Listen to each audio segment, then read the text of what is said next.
शुरुआत करेंगे जमशेदपुर से मिल रही बड़ी खबर के साथ। हिमांशु हत्याकांड से जुड़ी यह बड़ी खबर, बड़ी कार्रवाई जारी है। आरोपी राहुल दुबे ने बिष्टुपुर थाने में सरेंडर कर दिया है। राहुल की तलाशी में कई राज्यों में यह छापेमारी चल रही थी।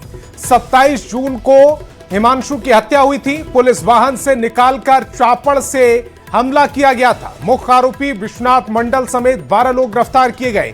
वारदात के वक्त राहुल दुबे भी मौजूद था। सरेंडर के बाद पुलिस पूछताछ में जुट गई है। तस्वीर भी देख लीजिए। हिमांशु हत्याकांड में शामिल राहुल दुबे ने बिष्टुपुर थाने में सरेंडर किया। बिष्टुपुर थाने की यह तस्वीर है।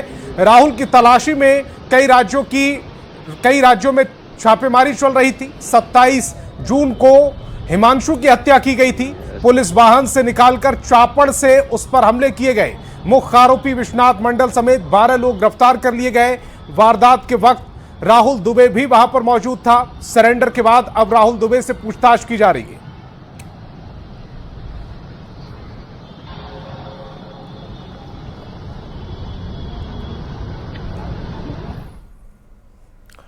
और जमशेदपुर से बड़ी खबर है, जहां परसूडीह में रोहित मुंडा की पीट कर हत्या मामले से जुड़ी यह बड़ी खबर। पुलिस ने एक नाबालिग समेत 7 लोगों को गिरफ्तार किया है। बाइक चोरी का आरोप लगाकर रोहित मुंडा की पीट कर हत्या कर दी गई थी।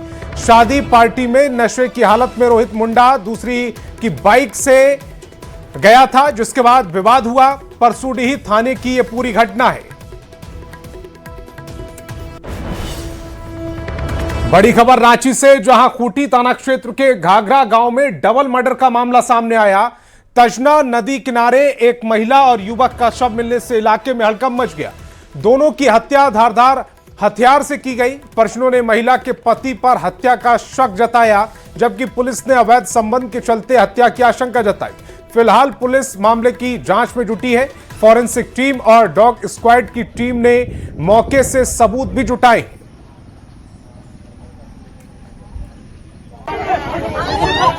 एक 2 लाश तजना नदी के पुलिया है, वहाँ पे मिला है, जिसमें प्रथम दृष्टया लग रहा है कि हत्या करके मार करके फेंका गया है। ये लोग मुख्यतः पता चला है कि लोहरदगा थाना अंतर्गत भंडरा थाना अंतर्गत बड़गाई गांव के दोनों हैं। अभी आगे पूछताछ की जा रही है। अभी उनके गार्जियन आएंगे तो फिर आगे हम लोग अनुसंधान जारी रखेंगे। क्या बरामद किया? रांची से बड़ी खबर है, शराब घोटाले के आरोपी को हाईकोर्ट से झटका लगा है। हाईकोर्ट ने नवीन केडिया की याचिका खारिज कर दी। नवीन केडिया को विदेश जाने की अनुमति नहीं, पासपोर्ट रिलीज की मांग पर हाईकोर्ट ने यह ठुकराई है। लंदन यात्रा पर हाईकोर्ट की रोक, बेटे के ग्रेजुएशन में नहीं जा सकेंगे केडिया, मेडिकल आधार भी नहीं आया काम। सरकार के विरोध के बाद हाईकोर्ट सख्त, विजय माल्या नीरव मोदी का हवाला दिया गया है। कोर्ट ने कहा है कि ऑनलाइन भी ली जा सकती है मेडिकल राय, जांच जारी है, यात्रा की अनुमति नहीं है। 2 सप्ताह विदेश जाने की मांग को खारिज कर दिया गया है। और खबर देवघर से, जहां एक सरकारी स्कूल के बंद होने से सैकड़ों बच्चों की पढ़ाई का संकट खड़ा हो गया है। भूमि विवाद में कोर्ट के आदेश के बाद सील किए गए राजकीयकृत मध्य विद्यालय चन्ना को दोबारा खुलवाने की मांग लेकर छात्र छात्राएं और अभिभावक समाहरणालय पहुंचे। जनता दरबार में उन्होंने डीसी से जल्द समाधान की गुहार लगाई। अभिभावकों का कहना है कि आसपास कोई वैकल्पिक स्कूल नहीं है, जिससे छोटे बच्चों को दूर के स्कूल भेजना काफी मुश्किल हो रही है। मेरे बच्चे कहाँ पठन करेंगे? तो विभाग स्तर से 6 तारीख को एक चिट्ठी निकाल के हमारे विद्यालय को 2 विद्यालय में मर्ज कर दिए गए, जबकि दोनों विद्यालय की दूरी 2.5 से 3 किलोमीटर की दूरी पर है। तत्काल प्रभाव से हम लोगों ने पास में स्थित एक जिसना चनारी प्राथमिक विद्यालय है, जीकोडी मध्य विद्यालय है, वहाँ पर बच्चों का कक्षा 3 चालू का एक निर्देश दिया गया था। इसके उपरांत कुछ ग्रामीण आज समाहरणालय में सभागार में उपस्थित हुए और डीसी को एक आवेदन दिया है सभी ने कि विद्यालय को जो और नजदीक किया जाए या फिर जरूरत पड़े तो पंचायत भवन में विद्यालय प्राथमिक विद्यालय का संचालन है। इस संबंध में हम लोग डीसी सर का निर्देश दिया है कि आज जाकर स्कूल का विजिट करना है और जो भी नजदीकी विद्यालय होगा या सरकारी भवन होगा वहाँ पर हम कुछ विद्यालय का आगे ख्याल रखा। और खबर छतरा से, जहां हंटरगंज में वन विभाग कार्यालय पर देर रात 25 से 30 हथियारबंद हमलावरों ने धावा बोल दिया। वन कर्मियों को बंधक बनाकर मारपीट की गई, कार्यालय में तोड़फोड़ की गई और सरकारी रकम लूट ली गई, जिसके बाद हाजत का ताला तोड़कर हिरासत में रखे गए 6 चालक और 6 उपचालकों को छुड़ा लिया गया। अवैध कोयला परिवहन में जब्त 4 हाईवा लेकर फरार हो गए। घटना में कई वन रक्षी घायल हो गए। सूचना पर पुलिस मौके पर पहुंची, लेकिन आरोपी फरार हो चुके थे। डीएफओ राहुल मीणा ने घटनास्थल का निरीक्षण किया और दोषियों की जल्द गिरफ्तारी के निर्देश दिए। पुलिस और वन विभाग की संयुक्त टीम मामले की जांच और आरोपियों की तलाश में जुट गई। बोकारो में नियोजन और मुआवजे की मांग को लेकर विस्थापितों ने आंदोलन तेज कर दिया। झारखंड आंदोलनकारी युवा मोर्चा के बैनर तले कनारी मौजा के लोगों ने डीसी अजय नाथ झा के आवास का घेराव किया। प्रदर्शनकारियों का आरोप है कि त्रिपक्षीय समझौते के बावजूद उन्हें अब तक न नौकरी मिली है, न ही जमीन का पूरा भुगतान। इसी मांग को लेकर प्रशासन के खिलाफ जोरदार प्रदर्शन किया गया। यही नहीं, न्याय नहीं मिलने पर राष्ट्रव्यापी आंदोलन की चेतावनी दी गई। के आदेशों का पालन जो है सो 30 एकड़ जमीन जो है सो वहाँ पर पेमेंट नहीं हुआ है, उसका अधिग्रहण नहीं हुआ है और उसी जमीन पर प्लांट लगा रहा है। तो वही डीसी साहब को सारा चीज़ समझा दिए कि सर देखिए, और डीसी साहब बोले बोल जितना पेपर है हमको ला के दीजिए, हम इस पर बात करेंगे। हम के देखिए सर, हमारे साथ जो बाउंड्री वाल जो करवाए हैं हम ही करवाए हैं। सरकार इन लोगों की मांगों को जल्द से जल्द पूरा करे, नहीं तो आज आंदोलन केवल डीसी के यहाँ धरना हुआ है, आंदोलन इससे विकराल होगा और न यहाँ नहीं, इनके समर्थन में पूरे झारखंड में हम आंदोलन करेंगे। और झारखंड में एक ही रजिस्ट्रेशन नंबर के आधार पर 35,000 से ज्यादा वाहनों के अवैध परिचालन का एक बेहद गंभीर मामला सामने आया। इस संबंध में राष्ट्रीय हाई कोर्ट में दायर एक जनहित याचिका पर सुनवाई करते हुए अदालत ने परिवहन सचिव को नोटिस जारी कर 10 जुलाई तक जवाब तलब किया है। याचिका के अनुसार ये बड़ा फर्जीवाड़ा और कर चोरी का मामला तब उजागर हुआ जब परिवहन विभाग ने वित्तीय वर्ष 2018-19 में व्यावसायिक वाहनों के डेटा की जांच की थी। जांच में पाया गया कि 35,367 कॉमर्शियल वाहनों ने रोड टैक्स, बीमा और फिटनेस सर्टिफिकेट जैसे जरूरी नियमों और सरकारी राजस्व से बचने के लिए अवैध रूप से केवल एक ही रजिस्ट्रेशन नंबर का सहारा लिया। इस बड़े खुलासे के बाद राज्य में सियासत भी गर्मा गई। विपक्षी दल बीजेपी ने राज्य सरकार पर कड़ा हमला बोलते हुए आरोप लगाया कि बिना सिस्टम की मिलीभगत और संरक्षण के इतना बड़ा अवैध कारोबार मुमकिन नहीं है। 35,000 गाड़ियों का एक रजिस्ट्रेशन पे चलना ये अपने आप में बताता है कि झारखंड में कानून का राज चल ही नहीं रहा है।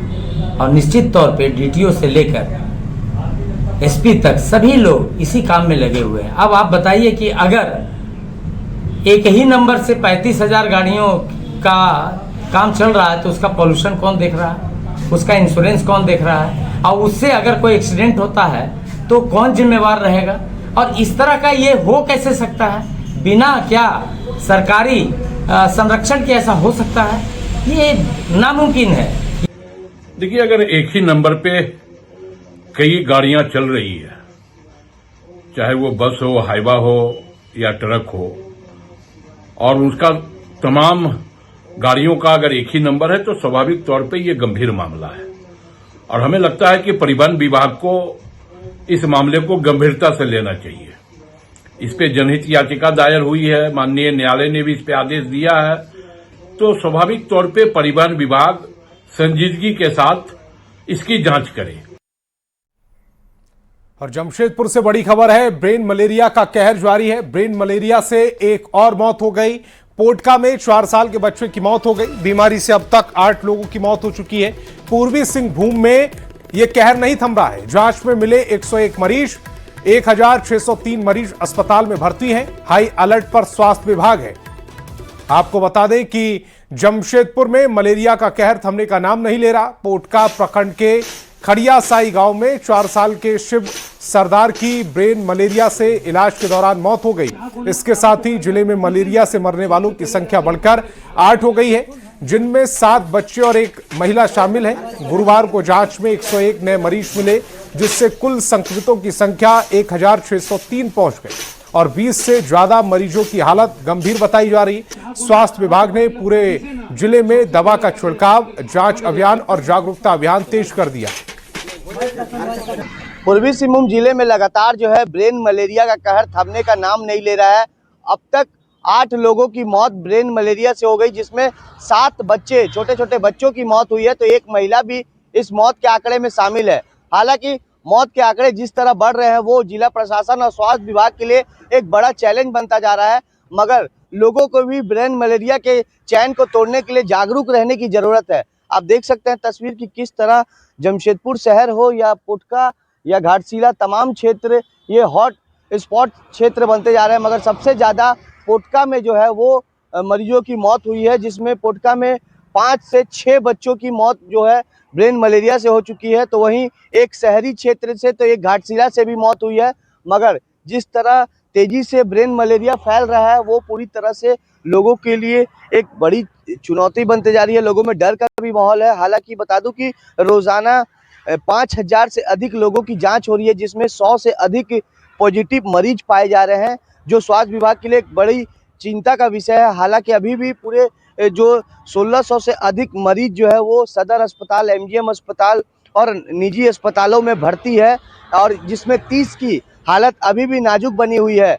और बता दूं कि अभी स्वास्थ्य विभाग की ओर से लगातार जो है ग्रामीण क्षेत्रों में घर घर जाकर, गांव-गांव जाकर घरों में दवाई की छिड़काव की जा रही है, लोगों को दवा दिया जा रहा है। साथ ही साथ जिस तरह मौत के आंकड़े बढ़ते जा रहे हैं वो कहीं ना कहीं स्वास्थ्य विभाग और जिला प्रशासन के लिए एक बड़ा चैलेंज बनता जा रहा है। मगर अब देखना यह है कि स्वास्थ्य विभाग और जिला प्रशासन, अन्य राज्यों से भी स्वास्थ्य विभाग की टीम यहाँ पर लाई गई है, और इस मलेरिया के चैन को कब तक तोड़ा जाएगा। न्यूज़ 18 के लिए जमशेदपुर से आशीष कुमार तिवारी। और दिल्ली में आयोजित 2 दिवसीय नेशनल स्टेक होल्डर्स कंसल्टेशन 2026 के समापन के बाद मुख्यमंत्री हेमंत सोरेन ने झारखंड में निवेश और विकास को लेकर सरकार की प्रतिबद्धता दोहराई। उन्होंने कहा कि यह कंसल्टेशन राज्य के लिए एक नए अध्याय की शुरुआत है और इसके सकारात्मक परिणाम जल्द दिखाई देंगे। मुख्यमंत्री ने कहा कि सरकार राज्य हित और जन आकांक्षाओं को ध्यान में रखकर काम कर रही है। उन्होंने कहा कि यह शुरुआत है जो आगे बड़े बदलावों का आधार बनेगी। हेमंत सोरेन ने विश्वास जताया कि युवा झारखंड अब सिर्फ चल नहीं रहा, बल्कि विकास की राह पर तेजी से दौड़ भी रहा है। जो आपने खुद ही देखा, सब आपके सामने हुआ, और इसमें कुछ बंद कमरे की तो बात नहीं, पूरे सभागार में सभी लोग रहे हैं, और मुझे लगता है कि झारखंड के लिए एक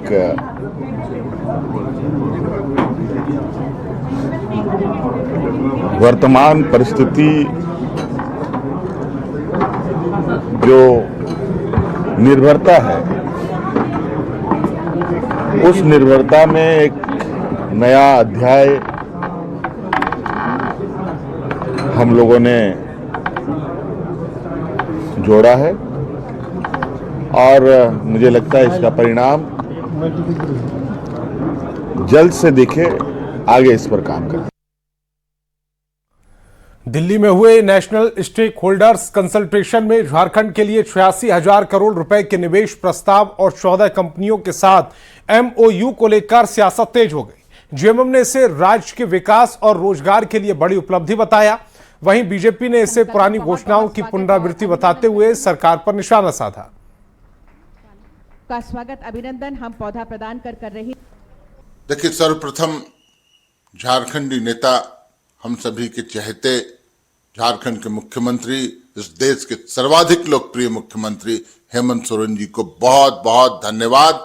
तमाम झारखंड की जनता की ओर से, हमारी पार्टी की ओर से, इस ऐतिहासिक जो एमओयू हुआ, जो स्टेक होल्डर समिट हुआ, और उसमें जो फैसले लिए गए, आमूल चूल परिवर्तन झारखंड में और झारखंडियों के जीवन स्तर में होगा। देखिए, शोर मचाने का अगर कोई अवार्ड मिलता, नेशनल अवार्ड, तो इसमें मुख्यमंत्री हेमंत सोरेन जी और इसकी जो कैबिनेट है उनकी, उसको ज़रूर मिलता। साहब, जिस जिंदल के साथ ये 70,000 80,000 करोड़ के न्यूक्लियर पावर प्लांट के समझौते की बात करी, तो 1.5 वर्ष पूर्व इन्होंने जब डावोस जाने का काम किया था उस समय भी घोषणा की थी, अब फिर से वही घोषणा कर रहा है।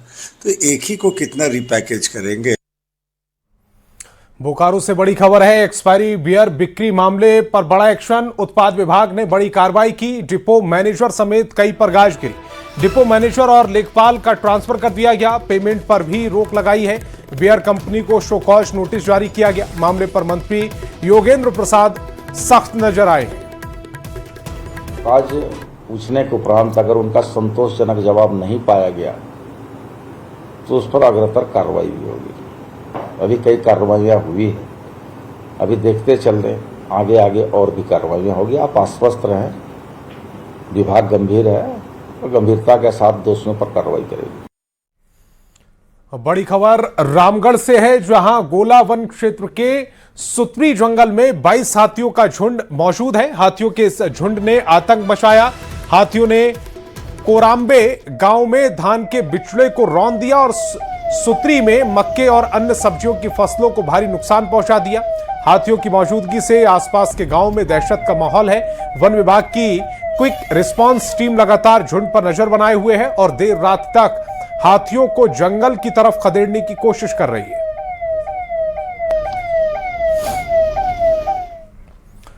बड़ी खबर हजारीबाग से, जहां बरही थाना क्षेत्र के रसोईया धमना गांव में पुलिस ने अवैध हथियार तस्करी के खिलाफ बड़ी कार्रवाई की और छापेमारी करते हुए एक आरोपी को गिरफ्तार किया। उनके पास से एक देसी रिवॉल्वर, 2 जिंदा कारतूस, एक मिस फायर कारतूस और बाइक बरामद हुई है। पूछताछ में आरोपी ने बताया कि रामगढ़ में अवैध हथियार खरीदकर हजारीबाग के कई इलाकों में ऊंचे दाम पर बेचा करते थे। पुलिस गिरोह के अन्य सदस्यों की तलाश में जुटी है। तो टीम जब हमारी पहुंची तो वहां पे हम लोगों ने देखा कि जो लड़के खड़े थे वहां पे, वो उसमें से एक लड़का जो है वो पुलिस बल को देखते के साथ ही वो भागना शुरू किया। जब उसको पकड़ा गया तो पूछताछ के क्रम में उसके पास हथियार मिला और 2 जिंदा कारतूस और एक मिस फायर किया हुआ, एक एंड्रॉयड मोबाइल और एक अपाचे मोटरसाइकिल। अब बड़ी खबर गुमला से, जहां भरनो थाना क्षेत्र के समसेरा करंज टोली गांव में कुएं से लापता युवक का शव बरामद कर लिया गया है। ग्रामीणों की सूचना पर पुलिस ने शव को कुएं से बाहर निकाला, जिसकी पहचान राजकुमार उराव के रूप में की गई। बताया जा रहा है कि युवक मंगलवार रात घर से लापता था। परिजनों ने काफी खोजबीन की लेकिन उसका कोई पता नहीं चल पाया। बाद में कुएं से उसका शव मिला है। परिजनों ने पुलिस से मामले की निष्पक्ष जांच की मांग की। पुलिस मामले की जांच में जुटी हुई है। और अब खबर गिरिडीह से, जहां नेता प्रतिपक्ष बाबूलाल मरांडी के पैतृक गांव कोदाई बांक की तस्वीर ग्रामीणों की समस्याओं की तरफ ध्यान खींचती है। धनवार विधानसभा के इस गांव में कई आदिवासी परिवार आज भी जर्जर कच्चे मकानों में रहने को मजबूर हैं, बेबस हैं। बारिश में सड़क का पानी घरों में घुस जाता है और खपरेल की छतों से लगातार पानी टपकता रहता है, जिससे लोगों को परेशानी झेलनी पड़ती है। ग्रामीणों का कहना है कि वे कई सालों से पक्के मकान और जल निकासी की व्यवस्था की मांग कर रहे हैं, लेकिन अब तक स्थायी समाधान नहीं हो पाया है। इस वक्त मैं मौजूद हूं गिरिडीह जिले के अंतर्गत आने वाले राजधनवार विधानसभा क्षेत्र के कोदाई बांक में, जो तीसरी प्रखंड के अंतर्गत आता है। ये वही कोदाई बांक है जो भाजपा के वरिष्ठ नेता, झारखंड के पूर्व सीएम, विपक्ष के नेता झारखंड विधानसभा में बाबूलाल मरांडी का गांव है। आप पहले देखिए तस्वीरों में, ये बाबूलाल मरांडी जी का गांव है, घर है। और यहाँ पे घर एक नया बना हुआ है और एक दूसरा नया वाला 3 तल्ला मकान बाबूलाल मरांडी जी का बना है। लेकिन यहाँ पे इसी के घर के बगल में, यहाँ पे जितने भी घर आप देखेंगे सब मिट्टी का कच्चा मकान है। लोग यहाँ पर मिट्टी के घर में ही रहने को विवश हैं। और ये लोग जो हैं वो बाबूलाल मरांडी जी के रिश्तेदार हैं, गोतिया वाले हैं। लेकिन दुर्भाग्य है कि अब तक इन लोगों को पक्का मकान नहीं मिला हुआ है और ये लोग इसी तरह कच्चे मकान में रहने को विवश हैं। घर में देखिए, घर भी गिरफ्त करो तो ढलैया घर अभी तक नहीं मिला है। ढलैया घर मिला है लेकिन पैसा भी हमारा खाता में नहीं घुसा। हाँ, दिक्कत तो होता है। काम कहाँ दे रहा है आप लोग को? घर में घर मिल रहा है लेकिन बन नहीं रहा, नहीं बन रहा। यहाँ पर लोगों को अभी भी कहीं ना कहीं जो है वो मिट्टी के कच्चे मकान में ही रहने को विवश होना पड़ रहा है। और लोगों का कहना है कि अब तक इन लोगों को पक्का मकान नहीं मिला है। हालांकि मरांडी जी के पास कई बार इन लोगों ने शिकायत भी की, अपनी अर्जी लेकर गए, लेकिन आश्वासन के अलावा इन लोगों को कुछ नहीं मिला है। गिरिडीह से न्यूज़ 18 के लिए मैं एजाज अहमद। खबर चाईबासा से, जहां डीजीपी तदाशा मिश्रा ने कोल्हान प्रखंड के वरिष्ठ नेता अधिकारियों के साथ एक महत्वपूर्ण समीक्षा बैठक की। इस बैठक में रांची मुख्यालय से आए operation IG Narendra Kumar Singh, CRPF के झारखंड सेक्टर के आईजी, एसटीएफ के आईजी अनूप बिरथरे समेत कोल्हान के डीआईजी और 3 जिलों के कप्तान शामिल हुए। बैठक के दौरान तीनों जिलों में नक्सल गतिविधियों, अपराध नियंत्रण, कानून व्यवस्था, मादक पदार्थों की तस्करी की विस्तृत समीक्षा की गई है। डीजीपी ने पुलिस अधिकारियों को नक्सल विरोधी अभियानों और कानून व्यवस्था को और अधिक प्रभावी और मजबूत बनाने के कड़े निर्देश दिए। ये आज रेंज लेवल पे एक मीटिंग आयोजित की गई थी, जिसमें DG ma'am, honourable DG madam की अध्यक्षता में आज सभी जिले का जो परफॉर्मेंस है क्राइम और नक्सल सिनारियों पे, उस पर वृहद रूप से चर्चा की गई, उनका असेसमेंट किया गया और उनके द्वारा कुछ निर्देश दिए गए हैं जो आगे के आने वाले जो समय है उसमें हम लोगों की तरफ से नक्सल अभियान तथा आने वाले फेस्टिवल्स और क्राइम रिलेटेड जो सिनारियो है उसको लेकर के जो दिशा निर्देश दिए गए हैं उसका हम लोग अनुपालन करने वाले। खबर देवघर से, जहां सोना राय ठाणी प्रखंड के राजकीयकृत मध्य विद्यालय चंदना सील हो गया है। जमीन विवाद में कोर्ट के आदेश के बाद स्कूल को सील किया गया, लेकिन स्कूल बंद होने से छात्रों की पढ़ाई प्रभावित हो गई। इसी मुद्दे को लेकर बड़ी संख्या में छात्र छात्राएं और अभिभावक समाहरणालय पहुंचे और जनता दरबार में डीसी से स्कूल दोबारा खोलने की मांग की। उनका कहना है कि आसपास कोई वैकल्पिक स्कूल नहीं होने से पढ़ाई बाधित हो रही है। छात्रों ने भी जल्द स्कूल शुरू करने की अपील की। वहीं जिला शिक्षा अधीक्षक ने बताया कि स्कूल कोर्ट के आदेश पर बंद किया गया और वैकल्पिक व्यवस्था पर जिला प्रशासन स्तर पर विचार किया जा रहा है। खबर रामगढ़ से, जहां खिलाड़ियों को जल्द ही अत्याधुनिक सुविधाओं से लैस क्रिकेट स्टेडियम की सौगात मिलेगी। छावनी फुटबॉल मैदान को क्रिकेट स्टेडियम के रूप में विकसित किया जाएगा, जिसके लिए जिला प्रशासन और छावनी परिषद के बीच सहमति बन गई है। करीब 18,700 वर्ग मीटर यानी कि लगभग 5 एकड़ में बनने वाले इस स्टेडियम का निर्माण DMFT फंड से किया जाएगा। यहां क्रिकेट के साथ साथ बैडमिंटन और वॉलीबॉल के लिए इंडोर सुविधा, जिम, प्रैक्टिस एरिया और रनिंग ट्रैक भी बनाए जाएंगे। ये डे नाइट मैचों के लिए 4 फ्लड लाइट लगाई जाएंगी। DMFT फंड को यूज किया जाएगा और कैंटोनमेंट बोर्ड का भी कुछ फंड है जो उसमें ऐड किया जा रहा है। सहमति हो गई है। हाँ, इसके लिए जिला प्रशासन की ओर से और सभी जितने भी खेल संघ हैं उनके द्वारा भी सहमति हमें मिला है। उनके द्वारा भी बताया गया है कि ये बहुत अच्छा पहल है और इसको जितना जल्दी उतना जल्दी। रामगढ़ क्रिकेट के लिए एक मील का पत्थर साबित होगा। एक बहुत ही सुसज्जित व्यवस्थित स्टेडियम बनने जा रहा है। क्या क्या सुविधा है उसमें? क्रिकेट के लिए तो सारी सुविधाएं जो होनी चाहिए, gym, practice pitch, main pitch, पूरा ग्रासी ग्राउंड, 130 मीटर का लंबाई चौड़ाई के साथ में फुल लाइट, डे नाइट भी मैच का उसमें प्लान किया गया। अभी जैसे जिला के साथ हम लोग समन्वय बना के काम कर रहे हैं, तो अभी इसमें DMFT फंड से काम होने हैं और इसमें हम लोग वॉलीबॉल, बैडमिंटन और रनिंग ट्रैक के साथ क्रिकेट ग्राउंड का हम लोग निर्माण करने जा रहे हैं।